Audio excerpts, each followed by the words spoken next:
Baik, dalam video kali ini saya akan mencoba untuk membuat tutorial mengenai pembuatan visualisasi dengan menggunakan software Tableau. Ya, software Tableau ini cukup populer di kalangan visualisasi data, dan sebetulnya software ini berbayar dan cukup mahal. Namun dengan baik hati Tableau memberikan versi publiknya, dan ini bisa digunakan secara gratis. Ya, namun memang terdapat batasan-batasan fiturnya. Oke, tapi sudah cukup untuk membuat visualisasi yang cukup baik. Oke, untuk mendownloadnya ya, kalian bisa mengetikkan email pada public.tableau.com ini, kemudian klik download the app. Nanti sepertinya akan dikirimkan link download Tableau Public ke dalam emailnya. Oke, kemudian setelah di-download ya, nanti kita akan mulai untuk visualisasi. Namun sebelumnya kita harus mempersiapkan datanya terlebih dahulu. Ya, datanya dalam tutorial ini saya akan menggunakan Tableau Global Superstore Data. Ya, ini data yang sudah disediakan oleh Tableau ya, dan bisa di googling saja di sini. Kemudian nanti Tableau di Google akan memunculkan beberapa hasil pencarian ya. Sebetulnya data ini diupdate ya, diupdate terus dari 2015, 2016.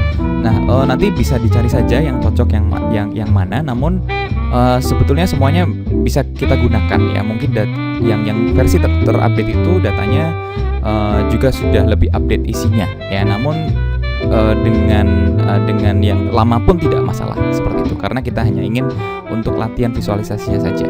Oke, kita bisa membuka yang link yang pertama saja ya. Misalkan ini kita buka, kemudian nanti akan muncul thread seperti ini, dan kalian bisa mengunduh data Global Superstore-nya di link yang ini ya, globalsuperstore.zip ya. Setelah diunduh, nanti di dalamnya itu ada dua file ya. Yang pertama ada file Excel, dan yang kedua file CSV ya, file CSV. File Excel ini bentuknya seperti ini ya. Jadi ini ada datanya, ada sekitar 51.000 transaksi ya, 51.000 transaksi Global Superstore order ini. Jadi ada 51.000 order. Di dalamnya ada sheet order dan ada sheet people. Namun kita akan menggunakan sheet order saja.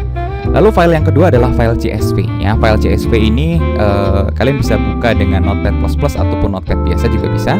Di dalamnya ini sebetulnya ini adalah file text file biasa ya, file text file yang formatnya comma separated value, ya, CSV. Ya, di sini headernya adalah return, order ID, dan region. Ya, file ini adalah file yang menunjukkan bahwasanya order-order ini adalah order-order yang diretur, ya, order-order yang dikembalikan. Ini tidak terlalu banyak, ya, hanya sekitar 1000, ya, hanya sekitar 1000 transaksi yang diretur dari 51.000 transaksi yang ada di Global Superstore order ini. Oke.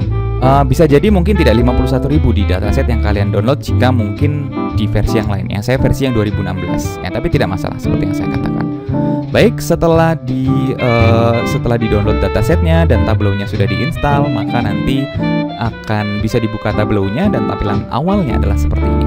Tampilan awalnya di sini sebetulnya saya tidak menggunakan yang versi public, ya, saya menggunakan yang versi desktop professional edition, ya. Namun di tutorial kali ini sepertinya tidak akan jauh berbeda dengan Tableau public, ya. 90% itu bisa yang saya ajarkan ini 90% bisa digunakan di Tableau public, ya. Jadi tidak masalah. Baik, di sini bisa dilihat, ya, di sebelah kiri ini ada connect, ya, connect. Nah, di sini ada dua part, ya. Yang pertama, kita mau mengkoneksikan data ini dari file atau dari server. Nah, bedanya apa?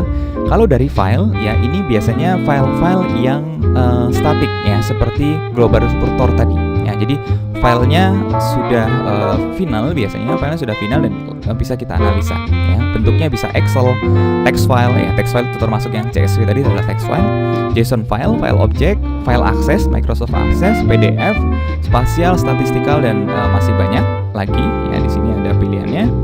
Kemudian yang server. Nah, yang server ini yang biasanya datanya itu tidak statik, ya, namun dynamic, bisa berubah terus, ya. Contohnya di sini adalah MySQL yang cukup populer, ya. Jadi banyak sistem informasi, ya, contohnya adalah sistem informasi rumah sakit yang menggunakan Microsoft SQL Server, ya, ataupun MySQL. Dan di dalamnya datanya pasti akan terus berubah, ya, transaksional, ya, setiap hari dia akan terus berubah. Mungkin tidak setiap hari, ya, mungkin setiap menitnya akan terus berubah, dan Tableau ini bisa membuat visualisasi secara dinamis, ya. Jadi seiring datanya berubah, visualisasinya pun akan berubah. Nah, ini biasanya digunakan yang server, ya. Dan di sini ada banyak sekali pilihannya selain yang ada di sini, ya. Di sini kita bisa menggunakan data-data yang big data seperti Hadoop, kemudian ada Google BigQuery, ada MongoDB, ya, ada macam-macam, ya. Di sini Spark SQL dan lain sebagainya. Sangat banyak, ya, sangat banyak yang bisa kita manfaatkan sumber datanya.